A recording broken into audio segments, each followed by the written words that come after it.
Bah, iba ito. Si dating Undersecretary Maria Catalina ba? Cabral ng DPWS. Gusto pala niya na maging state witness. Pero hindi naman daw po inopera ng pamahalaan na maging witness. Aba, lalong delikado yan. Kasi pagka wanted siya, gusto niyang maging state witness, anong ibig sabihin nun? Talagang matatakot ang mga may kinalaman. Mabubulgar ang may kinalaman.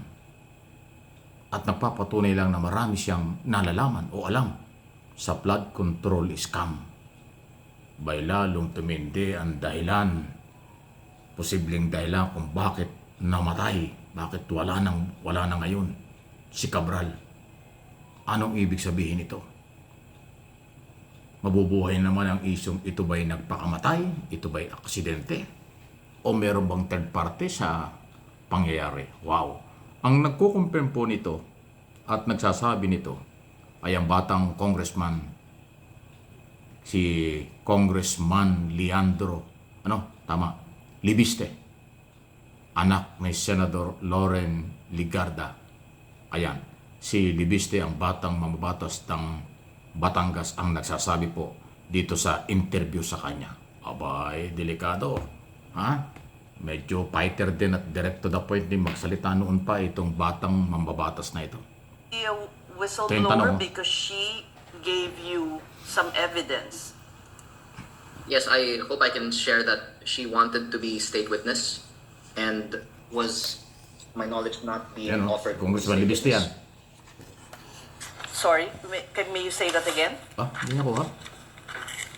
She wanted to be state witness and she was not being offered to be state witness. She was not being offered. Yun. She if I can- intimated this to you.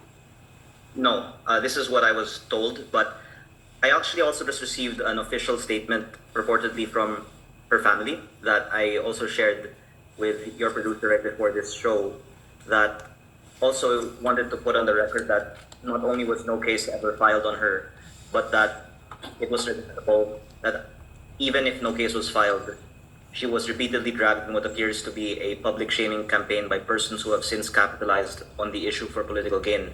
And they also clarify that she was not even formally invited to attend the hearing at the ICI this Monday, even if this was already in the newspapers. That wasn't. Ayun. Yun na. Yun ang sinasabi. Yun ang kanyang paniniwala. Dahil lahat naman ay merong opinion at interpretation sa nangyayari. Yun ang nasagap at paniniwala ni Congressman Leandro Libiste ng Batangas. Pero ganito po kung di ako nakakamali, ang sabi ng asawa, si Mr. Cabral, si Joseph Cabral ay inimbitahan at ang iniisip nga niya ay dapat haharap sa hearing ito ng ICI. Pero mas pinili daw ni Joseph Cabral mag-relax sa Baguio City. At yun na nga, dyan na nga po nangyari yung trahedyang niya na pagkamatay niya. Nag-relax, iniwan ng asawa at mga anak sa Maynila kasi taga Quezon City yan. Nagpunta ng Baguio City kasama ang driver lang. Nag-hotel doon pero hindi nagtagal sa hotel. Isipin mo, umaga dumaan sa Nick Cannon Road. Gusto na nga, tumigil lang nga doon. Gusto nang doon muna sa may tabi ng bangin na yan. Kung alam kung anong meron dyan.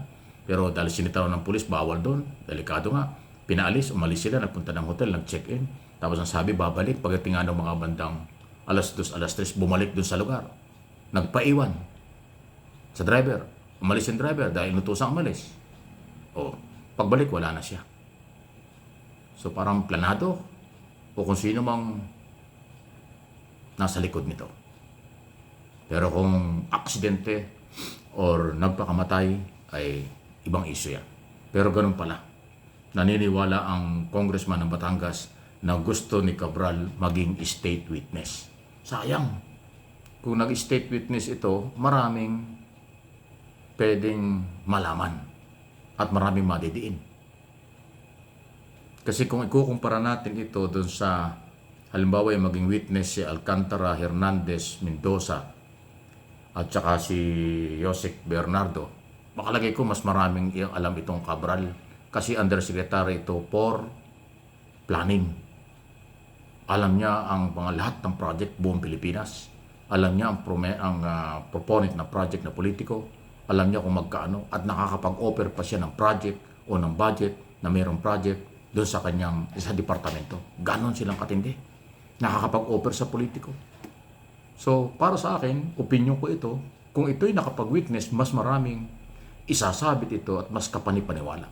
Kumpara kay Hernandez at Alcantara na nung una ay nagturuan pa, nagsisihan pa, puro denial, pero bandang huli umami na.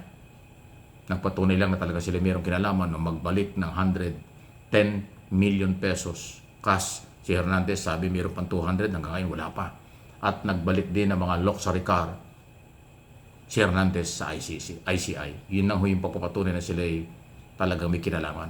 Pero yung mas malawak kasi itong Hernandez at saka Alcantara at Mendoza na mga district engineer, sa Bulacan lang siya may alam kung ano nangyayari.